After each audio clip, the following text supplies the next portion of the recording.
Roll, hoochie coo.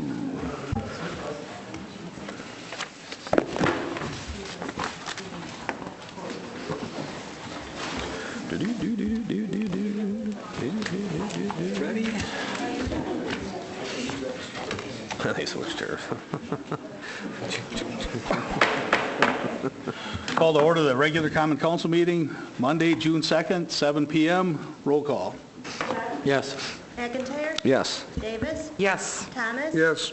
Mark Walnuts? Yes. Chris Walnuts? Yes. Items, Pledge of Allegiance.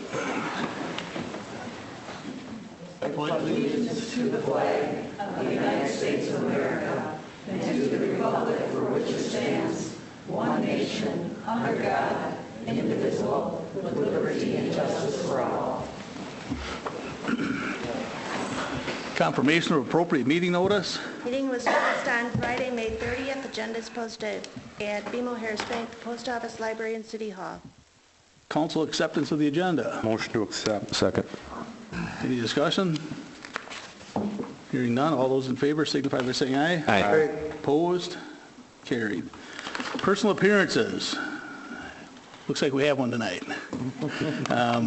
We'll do the presentation by the Edgerton Coalition for a Healthy Community on results of alcohol study.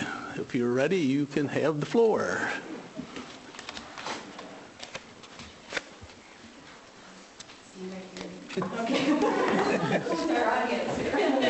Difficult to this setup, you recognize it, yes. Yes, we'll face the council members. I'm Barb Gosman. I teach high school health in Edgerton School District. I've been there for 26 plus years, had a few people on the council as students years ago. But I'm also a member of ECHC, co-chair, and a community member. And I'd like to introduce tonight some students that have been involved in an organization called SAD, which stands for Students Against Destructive Decisions. One of the goals of ECHC is to get youth more involved in the process, and SAD has been, we've co-sponsored SAD and some of their activities, which include things like Operation Click, Post-Prom, Above the Influence campaign, and they've also assisted us with Parents at Host. Every other year since 2009, we have done an environmental scan. 2013 has probably been our strongest environmental scan because we've had the support of Students Against Destructive Decisions rather than pulling in kids from summer schools. So we have some kids that are already committed to helping reduce underage drinking, which is the mission of ECHC. And they go out into the community and basically investigate environmental or alcohol advertisements. So I'll let them introduce themselves and they'll talk about details of the environmental scan. Hi, I'm Brianna Corp. I'm a junior at high school. I'm Ava Gooney and I'm a senior at the high school. I'm Halsey Hazard and I'm a junior. I'm Zoe Gooney and I'm a senior. So basically, to talk more about what an environmental scan is, it's basically a way for us to better understand what the alcohol atmosphere is in our community. And we went to 19 different locations, 11 bars, and 8 carryout locations, which is like a gas station where you can just purchase alcohol. And we scored based on the 4 Ps of marketing. These 4 Ps are product, promotion, placement, and price. We focus on the outside advertising, and in 2011 there was an average of 8 signs per location, and in 2013 there was an average of 7 signs per location, but in 2013 the signs were bigger in general. You can see the pictures.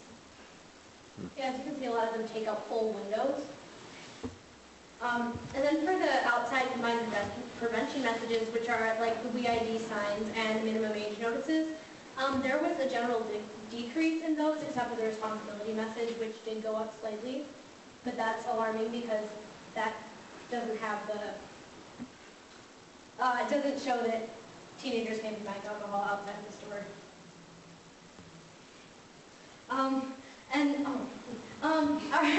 Our major finding was that there was an oversaturation of alcohol signage on the outside of buildings. The ordinance is already in place to limit this signage, but the limit was not really met. And we found a lot of the locations that were in violation, and we did a follow-up with them. And we went and we basically informally said, this is something that's happening, and we're concerned that there's too much signage on the outside of the building. We like to focus on advertising because alcohol advertising is heavily targeted towards teens, especially with a lot of like alcohol pops, which would be like wine coolers and such. And for every alcohol ad a young person sees, they drink 1% more.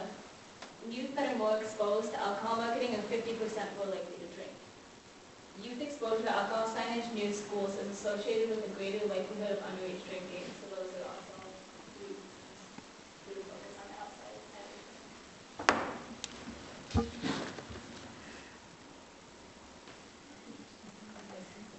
So then we just put together this video.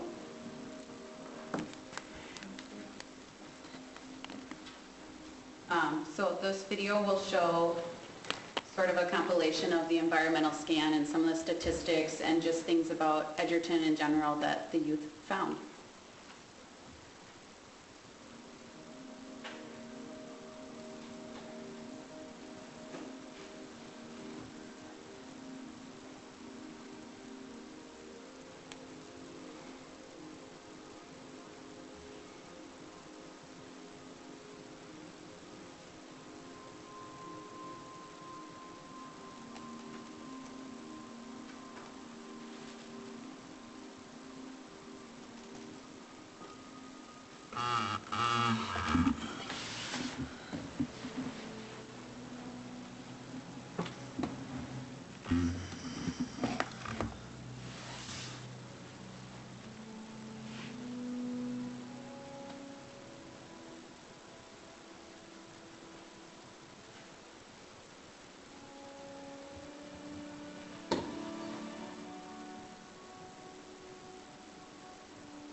I personally thought that was pretty good. Very nice.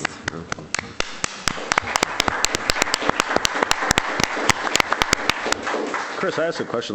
You want to go first? Go ahead. Yeah. First of all, have you been involved with it for a couple of years, or just this year, or 3 years since you've been in high school? Anyone could talk. This is the first viewing, like I've been involved in the environmental scan, but I've been in SAD for, I think, 3 years. Oh, yeah, that's really good. Yeah. Also, did you do any references to other communities? I know it's a lot of extra work. You did a heck of a lot right here, you know. Sometimes you can tap into the the computers and get results from other organizations in other cities. You know, Jan's is going through a heck of a lot of things with increasing their alcohol licenses for revenue and stuff like that. I don't know if you tapped into any of that type of other communities or cities. Not that you had to, but also, the last question was, you noticed that, which is very good, all the signage in the windows. How did you get the ordinance to come out of City Hall? And about how much signage you can have in windows? I can take over. And Sure. Go ahead. Sorry about that. By the way, I'm the project assistant for the Edgerton Coalition. I'll take over apologize. as project director as of next week, but for right now, I'm the assistant. Okay, your questions? One was, you found out about sorry about that. ordinance? About the ordinance. How'd you come down to City Hall and get the? No, so we decided to do some digging because we were discussing what could we do to reduce the signage and thought, what about putting an ordinance in place? But we looked online and found the great. City of Edgerton ordinances and discovered that there already is an ordinance in place, so it makes it much easier for us. So we discovered that it was in place there, and we went through and read it over and found what we thought was the place where the signage regulations were at. If you had time, maybe you should follow up on that. You know? Oh, I'd love to give you I actually printed copies of where it is. I think I might now. Can I just? It was in chapter 22, your zoning ordinance section. There's a whole section on signage. And we worked with a woman who works for the law school in Madison who helped us kind of pick through the ordinance and understand a little bit more of the legal information in it, as, you know, it's a little bit over our heads sometimes, so she helped us kind of break it down into layman's terms. So did you say that, what was the percentage that was outside of this ordinance? Did I hear you refer to that in this? I don't think we had a number. I didn't have a number. Okay, maybe I misunderstood, but I thought you talked about this ordinance, and then by looking, you had all of the photos there, and I think you had indicated there were some that were not in compliance. Yep, so what we did is we went through, and based on the pictures, we did kind of a to-scale measurement of the windows based off of the pictures. We didn't go out and hold a yardstick up Right, to the window. right. But based off of those, we took a measurement on what the sign took up and how big the window was, and we came up with percentages based off of that, of the places that we had good pictures of all the windows, and discovered which ones were in violation from our calculations of that. Would you be willing to share that information? Yeah, that's something that you guys are interested in. That's the question I was getting into, and Candy kind of helped me out for to get into the meat and bones of it. You could hand some of the information to all the prisons or City Hall. Yeah, if you'd like that right now, I'd be happy to give it to you, or we can do a Candy? follow-up later. I think that's what... Whatever's easiest for you.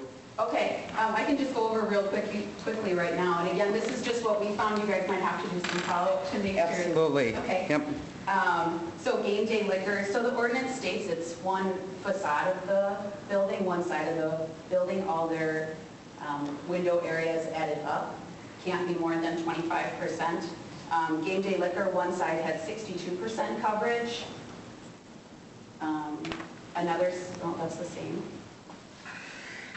And maybe it would be good for you to kind of give that information all together for us, so that we have the name and what you found. Yeah, And then we can kind of go forward and investigate a little bit more. Okay, I can leave the PowerPoint for you guys. Good. The other ones, El Patron we found was in violation at 64% on one side, 33% on the other. Convoys had 54% on one side. Two Brothers had 100% coverage on one side, and the Stand Trap, we didn't have good pictures, but they were nearly 100% covered on their side. The Decoy was in compliance, and the Piggly Wiggly were in compliance, and those are the only buildings we have good pictures of. But I'd be happy to leave the PowerPoint with you guys, or send you on a digital copy if that's easier. Well, that would be, I think that would be very good, but I'd like to get what you just read off. I'd like to get the names and the percentage. Okay. if you can leave it with us or send it, email it maybe to Ramona, and then she can make sure we get a copy.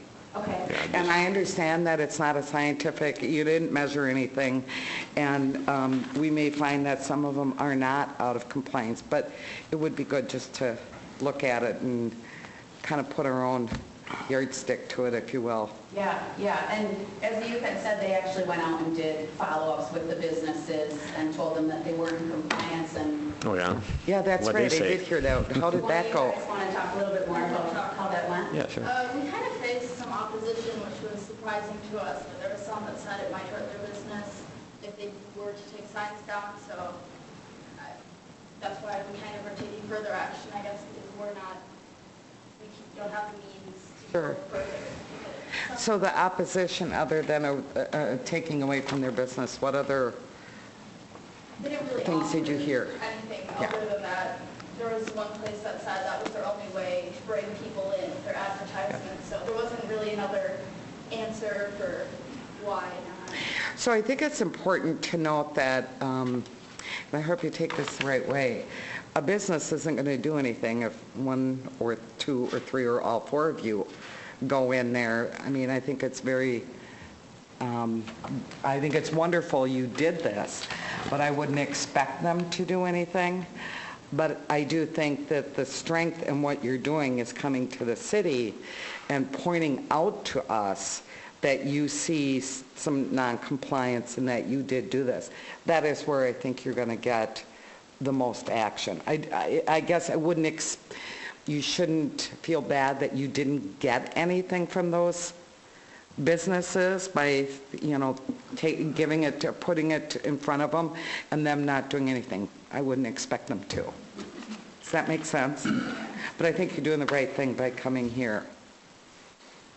I mean, it was awesome what you did, the belief into it, and not just the city, it reverberates all over the place, People read about it, we have probably a shot in the paper, the Gazette about this, and, it just has Which paper? a domino effect it does, and that's what we're, how things get noticed and continued to get noticed. More people read about it and get involved and stuff. I know the Coalition for Health, Coalition for Healthy Community, whatever, has been going on for quite a while. I went to a couple meetings at the bottom of the library years ago, and so that's the strength of it, is keep it going. And then my only other question is, those numbers were very staggering about high school students, and particularly the seniors. So how did you get that data? It's every other year, they do a youth risk behavior survey at the high school and at the middle school. And are you familiar with that survey that they do? Yep. So it's handed out, it's done to the middle schoolers and the high schoolers, and they ask questions based on alcohol use, their decisions to drive and text while driving and things like that. So the information is shared with the school, and then based on that, the school decides how they want to share the information with the community. So we thought this would be a good place to share that information. Absolutely, pretty staggering. How easy is it to get booze and beer for a party if I wanted to throw a big bash? It'd be based off of what our compliance checks are that are done in the city of Edgerton. Is it relatively easy to come up with liquor? That same survey she was just talking about, the YRBS, has a question about that. It doesn't ask how easy, it asks if you were to want to obtain it, where would you get it? Okay. And most people said from their own homes. Yes, 90% of the students said they drink at their home or at a friend's home. And I think the second most, the frequent answer was from an older friend or sibling. So we don't necessarily know how you do, but we know how they get it. How they get it, yeah. That might be a good question for on the survey. Would How easy? the expense have any bearing on having a party or not? Money is no object? Never. Especially not if you're stealing it from Well, yeah, but I mean to have a good party. Same thing with cigarettes. Cigarettes are $10 a pack. It's that massive It'll marketing happen. and stuff. The money isn't the factor. Yes? I don't know if you remember this or not, but in the last few years,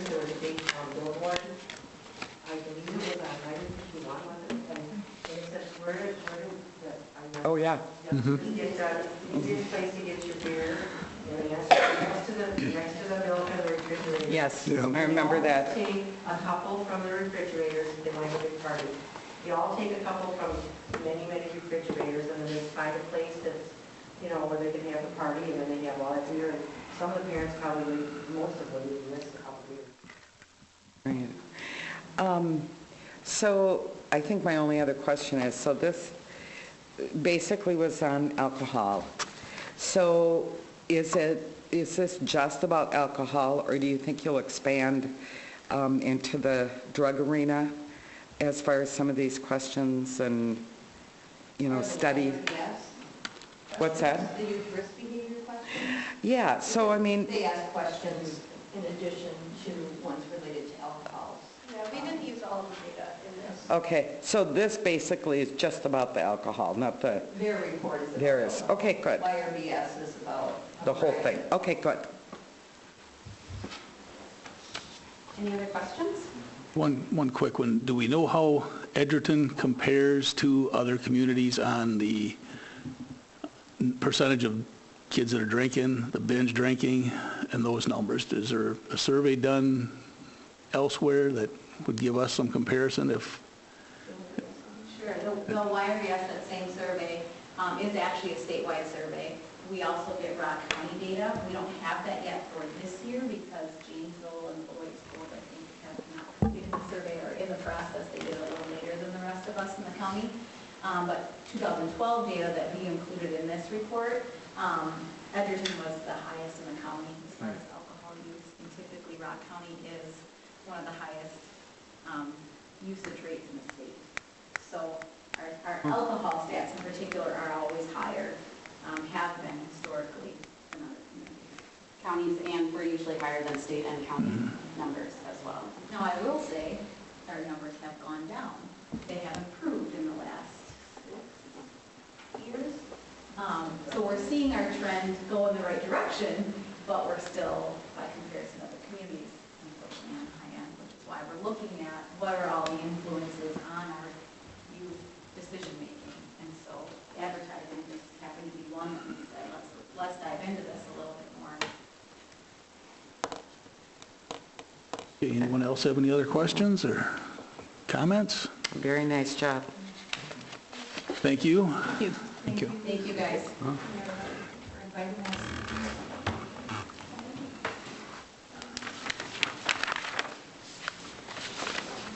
Lights are off out in the hall. Are they? Yeah. For a switch so that wouldn't happen.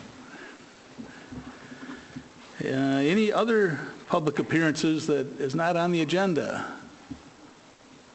Seeing none, we'll move on to the minutes from May 19th. Motion to approve. Second. Any corrections or additions? Hearing none, all those in favor signify by saying aye. Aye. Opposed? Passes. Committee reports with Finance Committee. Motion to approve bills and payroll list in the amount of $119,538.72. Second. Oops. Any questions on the bills? Hearing none, roll call. Webb, Yes. Davis, Yes. Thomas. Yes. Mark Walnuts. Yes. Chris Walnuts. Yes. McIntyre. Yes. And that passes.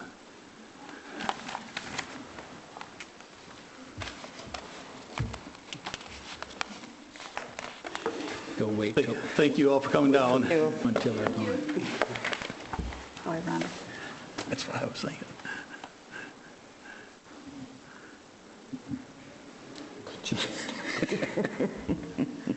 We waited on this till they left. Yes. Motion to approve Class B combination liquor and beer license and Class A combination beer licenses for those listed. Second. Any discussion? Was that for all Class A, for both A beer and and B combination? combinations. Anyone else? Roll call. Webb, Yes. Mark Walnuts. Yes. Chris Walnuts. Yes. McIntyre. Yes. Davis. Yes. Thomas. Yep. And that passes. And a motion to approve all Class A and B beer licenses for those listed. Second. Any discussion? Hearing none, roll call. Webb? Yes. Mark Wilnuts? Yes. Chris Wilnuts? Yes. McIntyre? Yes. Davis? Yes. Thomas? Yes. That passes. And a motion to approve the cigarette and tobacco licenses renewals for those listed. Second. Any discussion? Hearing none, roll call. Webb? Yes. Davis? Yes. Thomas? Yes. Mark Wilnuts? Yes. Chris Wilnuts? Yes. McIntyre? Yes. That passes. And we have no operator licenses, renewals or new, and so that's why I skipped it. Motion to approve dance hall license renewals for those Second. listed. Second. Any discussion? Hearing none, roll call. Webb? Yes. McIntyre? Yes. Davis? Yes. Thomas? Yes. Mark Wilnuts? Yes. Chris Wilnuts? Yes. That passes. And a motion to approve a private property on public sidewalk permit for Burns Full Service. Second. Any discussion? Hearing none, roll call. Webb? Yes. Mark Wilnuts? Yes. Chris Wilnuts? Yes. McIntyre? Yes. Davis? Yes. Thomas? Yes. That passes. Motion to approve the public event package for the Edgerton FFA alumni tractor pull and waive fees. Second. Any discussion? Hearing none, roll call. Webb? Yes. McIntyre? Yes. Davis? Yes. Thomas? Yep. Mark Wilnuts? Yes. Chris Wilnuts? Yes. That passes. Motion to approve a Class B beer license for Edgerton Lions. Wait a minute, skipped one. Motion to approve Class B beer license, wine license for the FFA alumni. Second. Any discussion? Hearing none, roll call. Webb? Yes. Davis? Yes. Thomas? Yes. Mark Wilnuts? Yes. Chris Wilnuts? Yes. McIntyre? Yes. And that passes. Okay. Motion to approve a public event package for the Edgerton Lions 3rd of July celebration, waive the rental fees. Second. Any discussion? I just said one thing. I noticed we have 2 police officers on there for overtime this year. It is a weekend, start of a weekend night, and I know we've had this discussion before, but the intent is to waive those fees also. Yes. Okay. Anyone else? Roll call. Webb? Yes. McIntyre? Yes. Davis? Yes. Thomas? Yes. Mark Wilnuts? Yes. Chris Wilnuts? Yes. And that passes. And motion to approve a temporary Class B beer license for the Edgerton Lions Club on July 15th, or 3rd. Get the second. Any discussion? Hearing none, roll call. Webb? Yes. Mark Wilnuts? Yes. Chris Wilnuts? Yes. McIntyre? Yes. Davis? Yes. Thomas? Yes. And that passes. And a motion to approve a public event package for concerts on the park and waive the deposit and rental fees. Second. Any discussion? Hearing none, roll call. Webb? Yes. McIntyre? Yes. Davis? Yes. Thomas? Yes. Mark Wilnuts? Yes. Chris Wilnuts? Yes. That passes. And a motion to approve the bid to MJB Masonry for City Hall Plaza columns in the amount of $3,125. This is for labor only. I'll second that. Any discussion? One quick throw out there. Anybody willing to sponsor one of them, pick it up. I have one question. What was that amount again? $3,125. Okay, I thought I heard 2,125 earlier. It's 3. 3. Okay. Anyone else? Roll call. Webb? Yes. Chris Wilnuts? Yes. McIntyre? Yes. Davis? Yes. Thomas? Yes. Mark Wilnuts? Yes. That passes. And a motion to approve an amendment to the Clark Company's contract for the flower baskets. Second. Any discussion? Hearing none, roll call. Webb? Yes. McIntyre? Yes. Davis? Yes. Thomas? Yes. Mark Walnuts? Yes. Chris Walnuts? Yes. And That's all I got Thank you. for now. Historic preservation. We approved the sign for the Edgerton Community Outreach. That's all I have. Thank you. Public Works. Motion to approve second reading and adopt City of Edgerton Ordinance 14-04, amend Chapter 9, Section 9.09, vehicular weight limitations, designation of heavy traffic route. Second. Any discussion? Hearing none, roll call. Webb? Yes. Mark Walnuts? Yes. Chris Walnuts? Yes. McIntyre? Yes. Davis? Yes. Thomas? Yep. And that passes. Public Safety. A motion to approve the second reading and adopt City of Edgerton Ordinance 14-05, delete Chapter 20, Section 15, burglar alarms and fire alarm systems. Second. Any discussion? Hearing none, roll call. Chris Walnuts? Yes. McIntyre? Yes. Davis? Yes. Thomas? Yes. Mark Walnuts? Yes. Webb? Yes. And that passes. Mayor, alderpersons, and staff reports. Couple things. Wednesday night's the opening of the Healing Garden out at the hospital, 4:30 to 6, 7, somewhere in there with a 5 o'clock presentation. Probably noticed there's been a little work done out front here. Memorial Day weekend on a Saturday, with at least 15 volunteers down here working their concrete magic when they could be doing a lot of other things. Kind of appropriate since there was an editorial a couple months ago about volunteerism. It showed pretty good out here that day and last Friday night when they completed the circle parts. I'd like to thank Alderperson Mark Walnuts for his efforts down there at the community garden. I drove by there the other day and it's looking pretty good down there and they're all filled up and taken. And the tractor pull is Father's Day, the 15th, if anybody's looking for something to do that day. If anybody's got a tractor. I think that's all I have. I think there might be some more volunteering going on out here too, isn't there, Chris? Oh, yeah. Yeah, it's continuing for the plaza out here. They really did a heck of a good work with that cement work, though. When they ordered, there was like 1 shovel extra of concrete. That's how accurate they were. All set, Chris? If everybody else is. Motion to go in closed session pursuant Wisconsin State Statutes 19.851E, deliberating or negotiating the purchasing of public property, the vesting of public funds, the conducting of specific public business, wherever competitive or bargaining reasonings require a closed session, discuss and consider WPPA union contract. I'll second. Any discussion? Hearing none, roll call. Webb? Yes. Chris Walnuts? Yes. McIntyre? Yes. Davis? Yes. Thomas? Mark Walnuts? Yes.